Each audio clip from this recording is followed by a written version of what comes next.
Hi, I'm Miles Porter. If you're awake right now, that's all right. I'm here to help you fall asleep tonight. We're going to take a train journey together.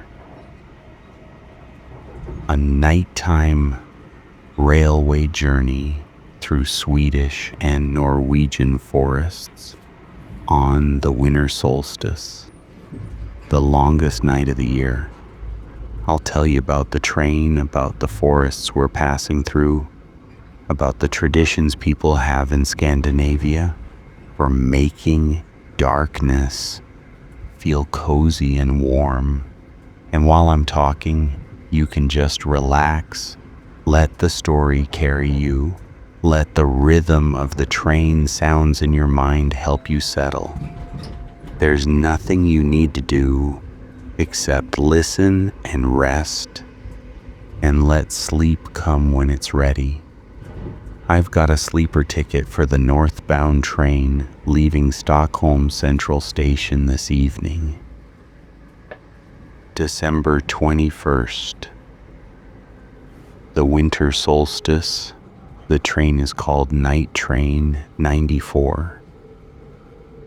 Some people call it the Arctic Circle train. It's operated by SJ, the Swedish railway company. It runs from Stockholm all the way north through Sweden, up into the mountains and across the border into Norway, ending at a port town called Narvik. The whole journey takes about 18 or 19 hours.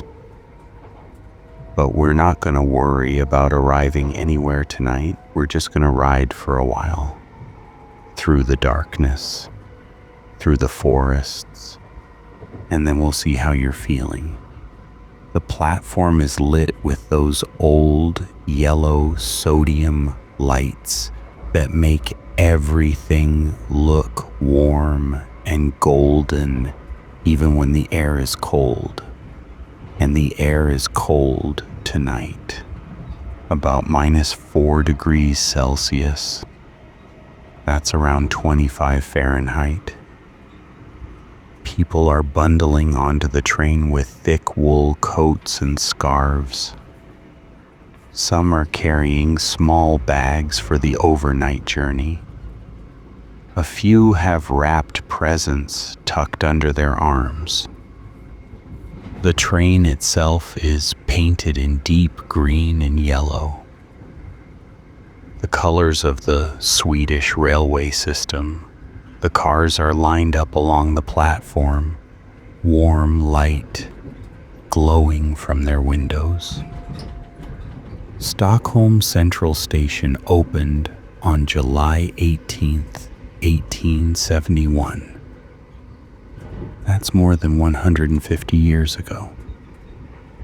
It's been the main railway hub for Stockholm ever since. Trains come and go from here all day and all night. This building has seen millions of journeys, millions of goodbyes and hellos. And tonight, we're part of that long history. I show my ticket to the conductor.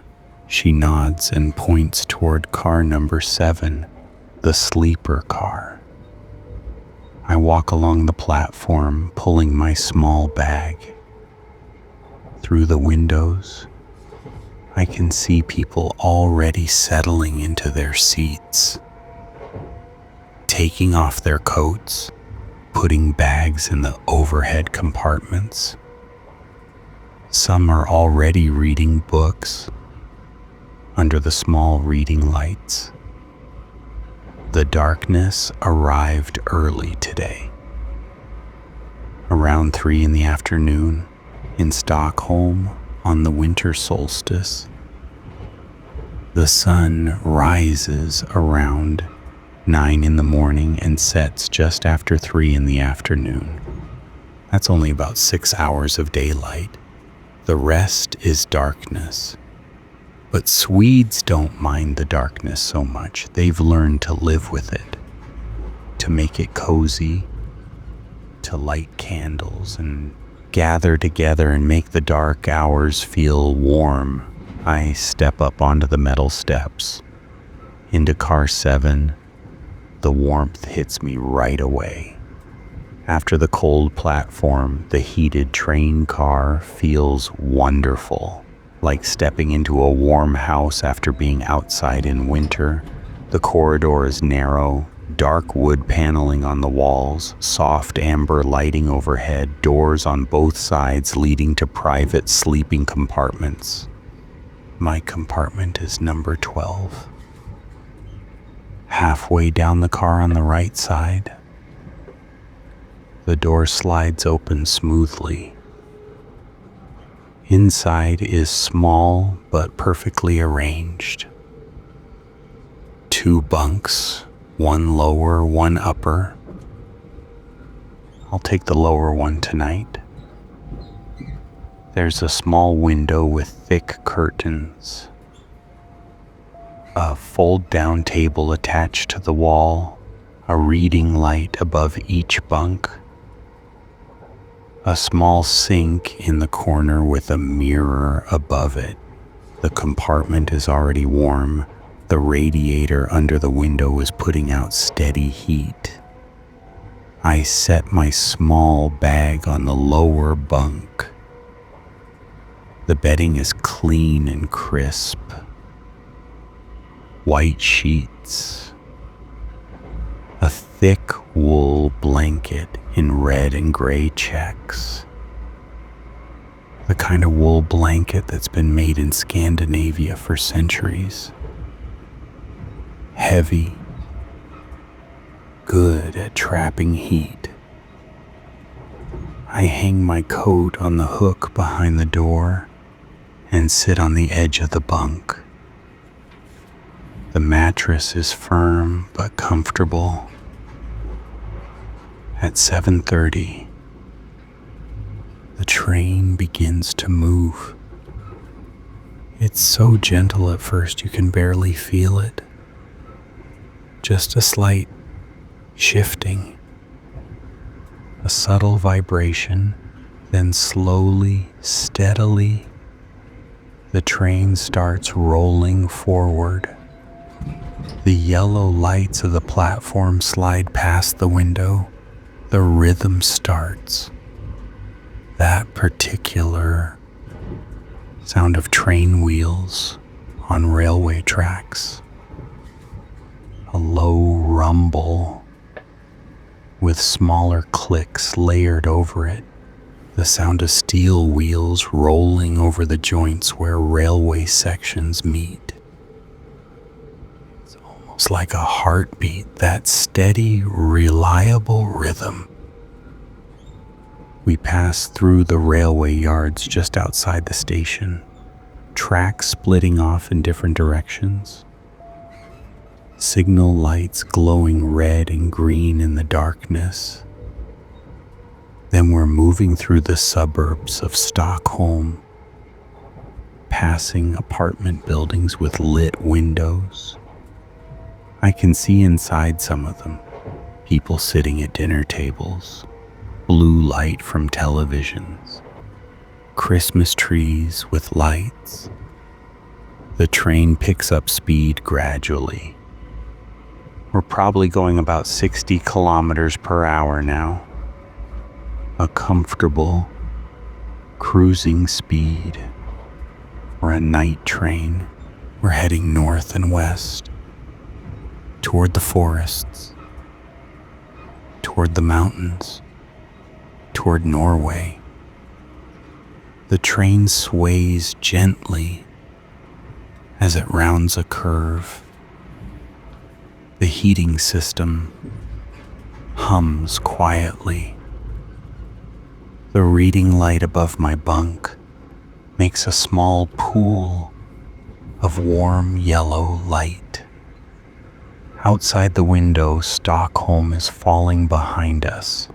The buildings are becoming less frequent, more space between them, trees appearing, dark shapes against the slightly lighter winter sky. Sweden is about 68 or 69% forest.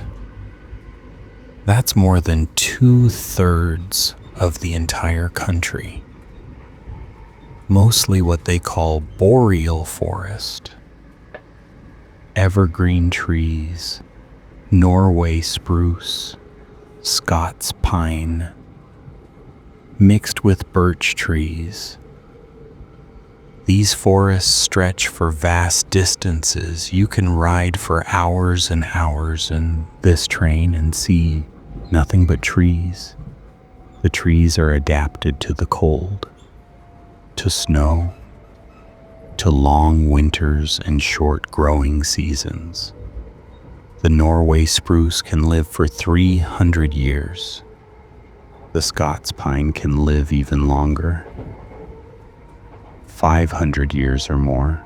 They grow slowly in the north, but they grow straight and tall. We're passing through a small town now. I don't know its name, but I can see a church steeple, a main street with shops closed for the night. One building has its windows full of candles, 7 candles in each window.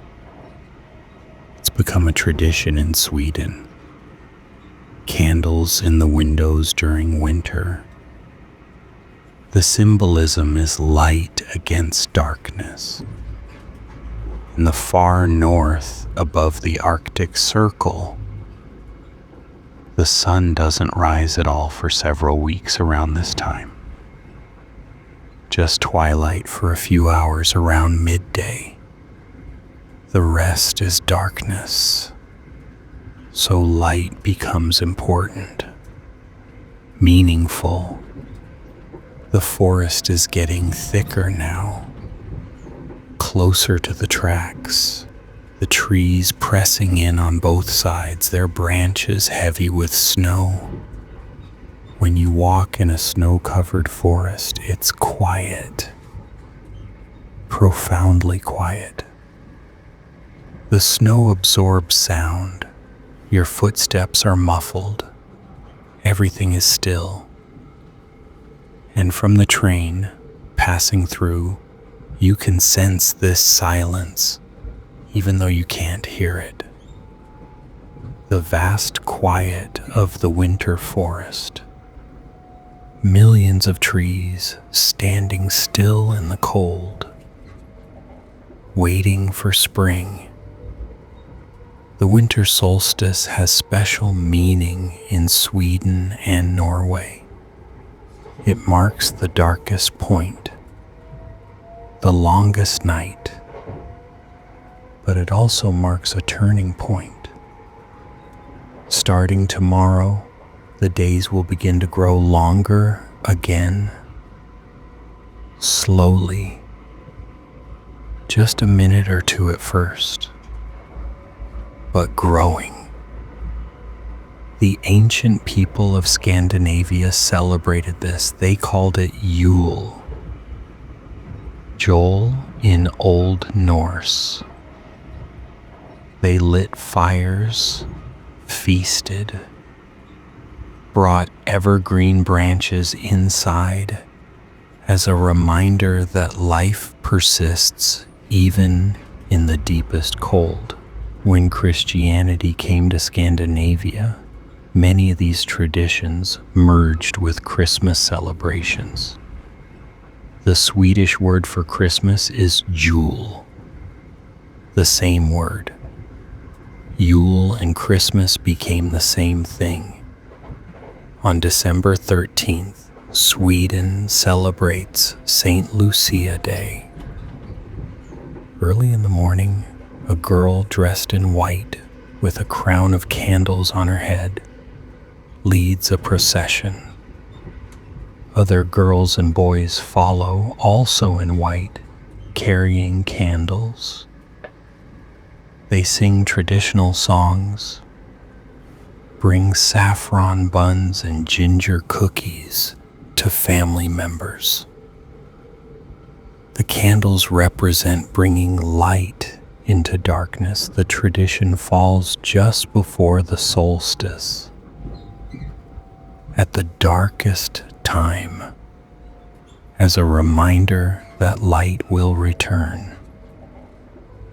The saffron buns they serve are called lussekatter. They're shaped in an S curve like a cat's tail, golden yellow from the saffron, sweet and soft, with raisins pressed into the curves. Saffron is expensive. It takes thousands of crocus flowers to make even a small amount. But in Sweden, during Lucia season, you use saffron. It's tradition. We're an hour into the journey now, maybe more. Time feels different on a night train. The darkness outside, the steady motion, the lack of visual reference points. The compartment is the perfect temperature. Not too warm, not cool, just right for sleeping under a wool blanket. This is something Scandinavians understand deeply. The relationship between warmth and cold. The contrast that makes coziness feel so good. The Danish word hygge captures this. It's difficult to translate exactly. Coziness is close but not complete. Hygge is about creating a sense of warmth and contentment, a feeling of being safe and comfortable, often in contrast to something harsh outside, like being in a warm house during a snowstorm, or being in a warm train compartment, moving through the winter night. The word itself comes from an Old Norse word, hugr. It meant something like soul or mind. In Denmark, hygge is almost a national philosophy. Danes burn more candles per capita than any other country. 13 pounds of candle wax per person per year. Because the quality of light matters. Electric lights are functional,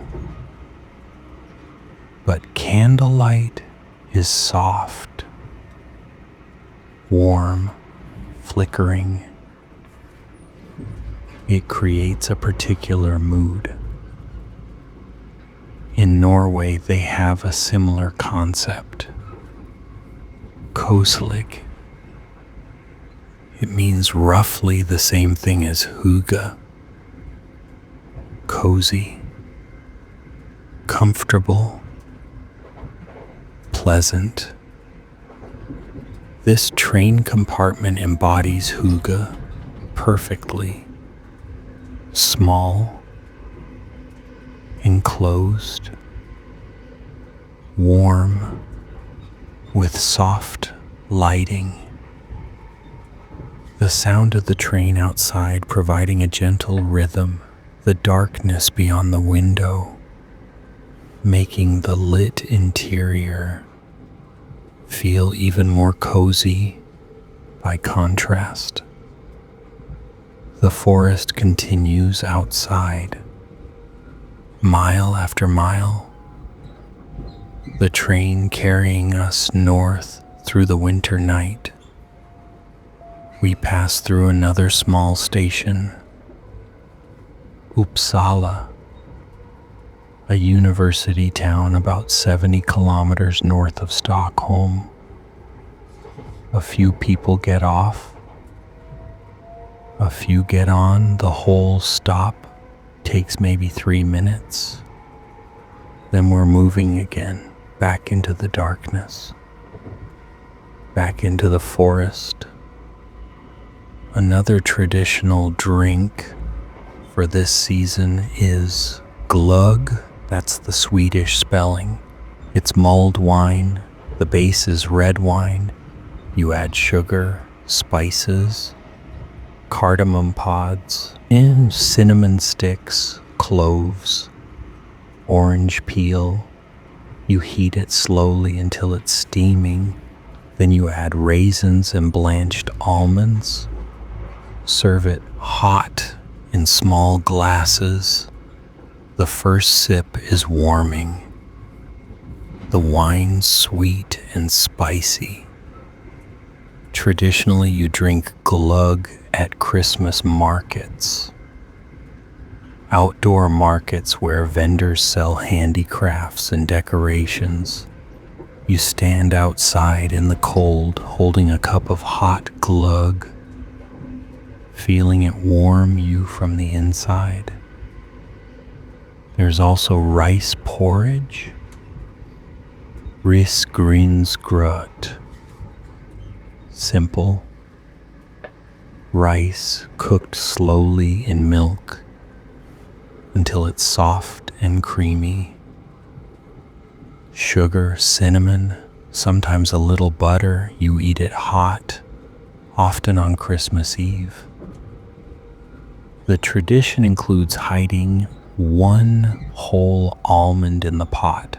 Whoever gets the almond in their serving will have good luck in the coming year. Children watch carefully for the almond, checking each spoonful, hoping to be lucky. All these foods are simple, not complicated, just good ingredients, prepared well, eaten with family. Part of the season. The Christmas ham is another tradition. Julskinka, a whole ham, cooked and covered with breadcrumbs and mustard, served cold, sliced thin. It appears at the jewel board, the Christmas table, which is really a buffet, a spread of many dishes all at once. Pickled herring, smoked salmon, meatballs, small sausages, potato dishes, beet salad. The idea is abundance, having more than you need, which makes sense given the history. For most of Swedish history, winter meant scarcity, limited food. So at Christmas, you celebrate by having abundance. There's a town called Gävle in central Sweden. Since 1966, they've been building a giant straw goat there every year. It's called the Gävle goat. 13 meters tall, 7 meters long, 3 tons, made from straw and pine wood. It's based on the traditional Swedish Yule goat, a Christmas symbol that goes back to ancient times. The thing is, almost every year since they started building it, someone tries to burn it down. It's become this strange tradition, the builders trying to protect it, would-be arsonists trying to destroy it. The goat has only survived intact about a third of the time. It's a strange tradition, but somehow very Swedish. Taking something traditional and adding a modern twist. We've been traveling for several hours now. The train has settled into its nighttime rhythm. The corridor outside my compartment is quiet. Most passengers in their bunks. The darkness outside is complete. Not a glimmer of twilight left, just black. The kind of deep darkness you only get far from cities in winter in the forest. Occasionally a light appears in the distance, a farmhouse, a small village, but mostly nothing, just trees and darkness. The forest at night in winter is silent in a way that's hard to imagine if you haven't experienced it. Everything frozen, still. The animals mostly dormant or hiding, no wind, no running water, just silence. In summer, these forests are full of life. Birds everywhere, insects, the sound of wind in leaves. But in winter, most of that life has withdrawn. What remains is stillness, patience, waiting. The trees don't mind winter. They're adapted for it. They can stand for months covered in snow and ice without damage. Just waiting for spring, for warmth, for the return of the sun. There's something reassuring about that. The trees' patience, their certainty that spring will come. They don't worry, they just wait. The old agricultural societies understood the cycles. Summer was for working, growing, harvesting. Winter was for resting, mending tools, telling stories, being with family. Some Scandinavians are trying to reclaim this, living more seasonally, embracing the dark months as a time for different activities. Indoor hobbies, reading, crafts. Family time, they call it friluftsliv, free air life. The idea is that being outside in nature is important year-round, not just in summer. That winter has its own beauty, its own pleasures. The quality of the darkness has changed. We must be at higher elevation now. The trees outside are different too. More birch. The birch marks the transition to higher altitudes. Mountain birch. It grows at higher elevations than most other trees. Smaller than lowland birch, more gnarly, twisted by wind and snow and cold, but tough. It can survive conditions that would kill other trees. We must be approaching the border. Sweden and Norway share a border that runs for more than 1,600 kilometers. For most of that distance, the border follows the Scandinavian mountains, the high ridge. The border itself is marked with cairns, piles of stones, every kilometer or so. But in the middle of the forest, in the mountains, these cairns are the only indication you're crossing between countries. No fences, no checkpoints, just a pile of stones. And suddenly, you're in a different country. The train is really climbing now, I can feel it. The engine working harder, the slight change in the angle. We're heading up into the mountains. The railway line we're on was built to transport iron ore from mines in Kiruna, Sweden, to the port at Narvik, Norway. The line opened in 1902, more than 120 years ago. It was an engineering feat,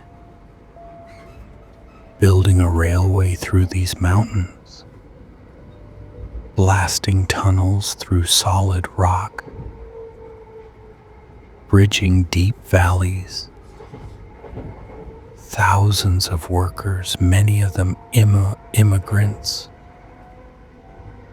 living in temporary camps, building this railway kilometer by kilometer.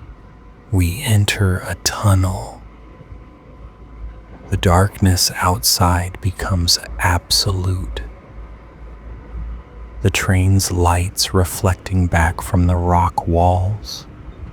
The sound changes, becomes more contained.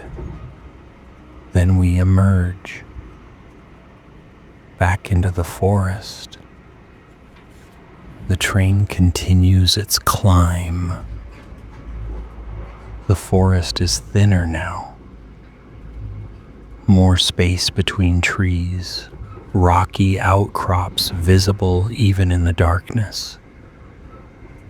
We're approaching the tree line, the elevation where trees can't grow, where it's too cold, too windy, too harsh. The train passes through a region of stunted birch, trees barely taller than a person, twisted, shaped by constant wind. Then we're above the tree line entirely. Just rock and snow, the landscape bare. Snow is falling, light, just flakes drifting down. At this elevation, snow can fall any time, any month. The train begins to descend. We've crossed the highest point. Now we're heading down the Norwegian side. The descent is steeper. Trees begin to appear again. First the stunted birch, then taller trees, then proper forest. Norwegian forest, the same species, mostly a Swedish forest, but different proportions. The influence of proximity to the coast. Norway is defined by its coastline. Thousands of kilometers of fjords and islands. The sea is never far away. Even here, inland, the climate is influenced by the ocean, milder than you'd expect for this latitude. That's why Narvik is ice-free. Why it was chosen as a port. Even in the coldest winter, the harbor doesn't freeze. The train is descending toward Narvik now. The tracks follow a valley. Steep mountainsides on both sides. A river running alongside. Frozen now. Silent. In summer, this valley would be green, the river full of snow melt. But now it's winter, the valley filled with darkness and cold.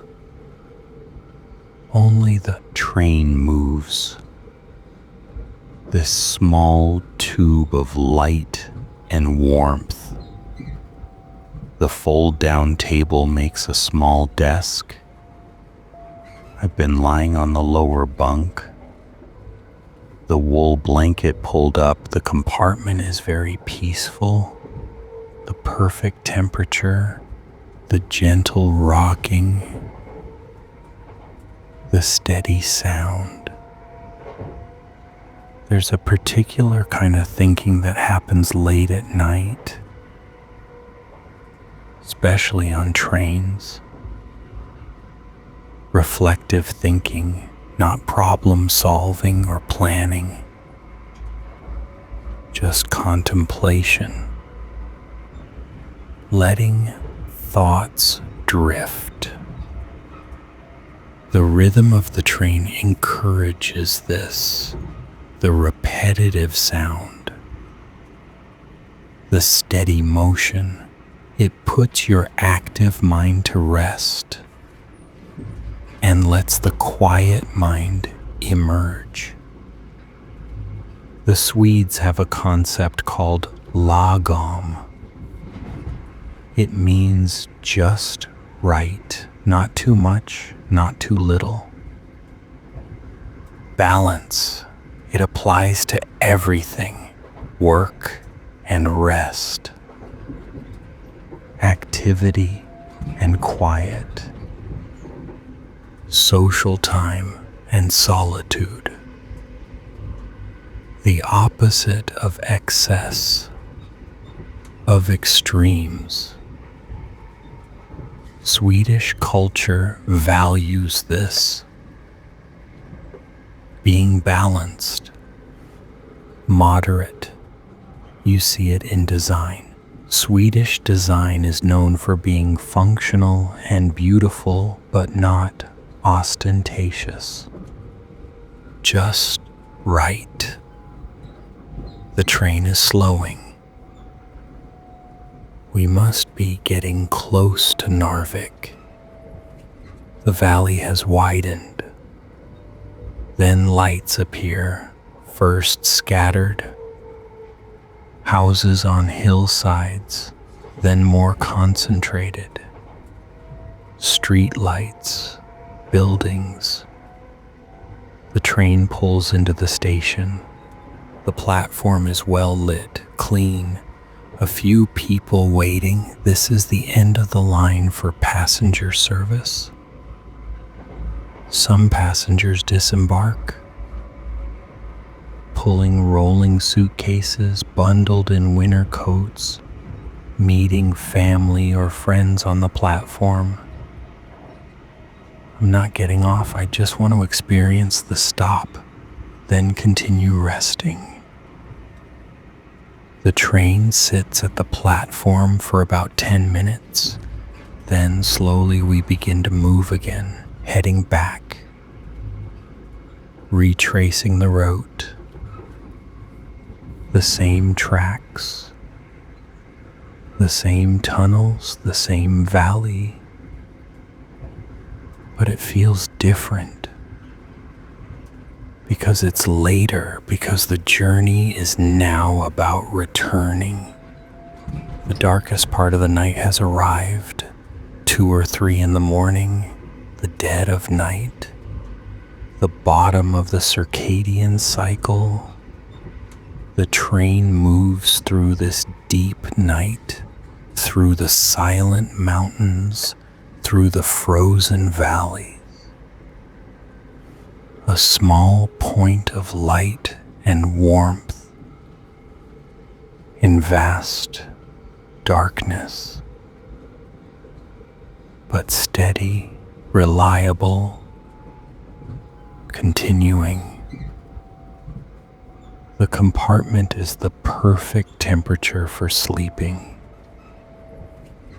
The wool blanket is heavy and warm.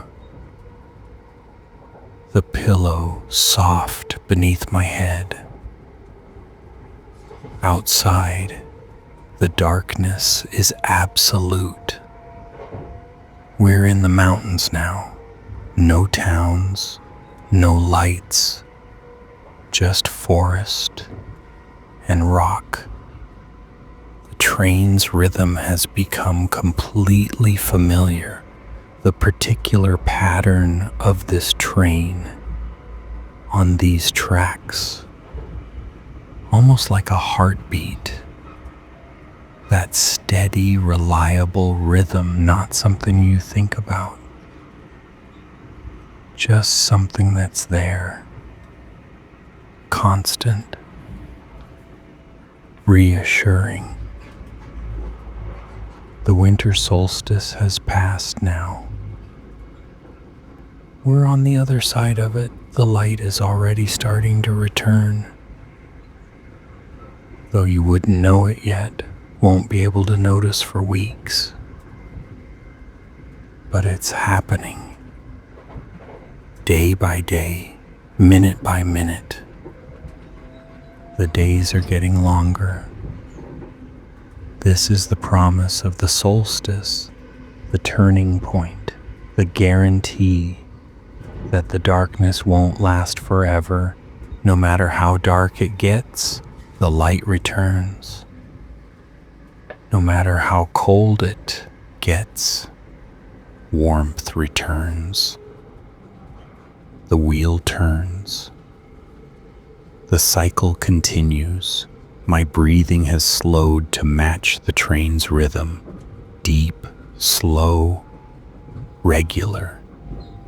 The kind of breathing that happens when you're completely relaxed. When you're on the edge of sleep. The compartment is perfectly dark, except for the small night light by the door, just enough to see if you need to get up, not enough to disturb sleep. The perfect environment for rest.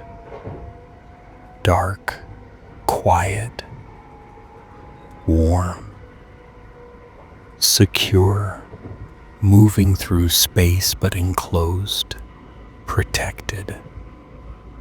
Somewhere up ahead we'll cross back into Sweden, the border invisible in the darkness. But the landscape doesn't change.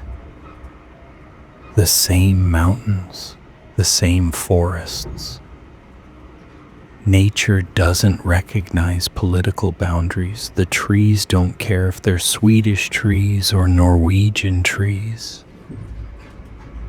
They just grow, put down roots, reach toward the light, survive the winter, repeat. My thoughts are slowing down, becoming less linear, more dreamlike.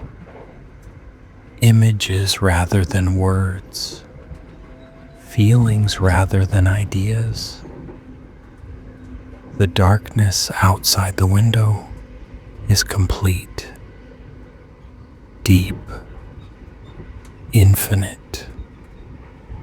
The kind of darkness that allows deep rest. And in this darkness, the train moves steadily, patiently, no hurry, all night to complete the journey. The forest outside is sleeping too, the trees dormant, the animals in their dens, everything resting, waiting for spring. This is the season of rest, of dormancy, of letting go, not fighting, not striving, just being. The train's rhythm is hypnotic now, steady, constant, like a lullaby. The wheels on the tracks, the sway of the carriage, the hum of the heating, all of it combining into a single steady sound, a single gentle motion, perfect for sleep.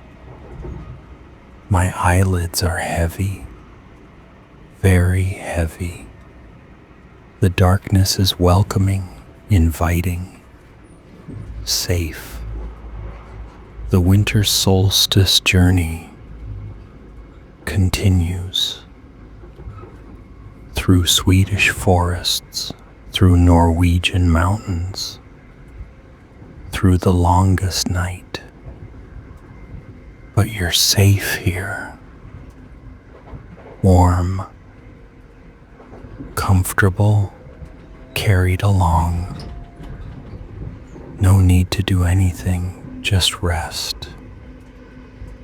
Just sleep. Just let go. The train moves on through the darkness,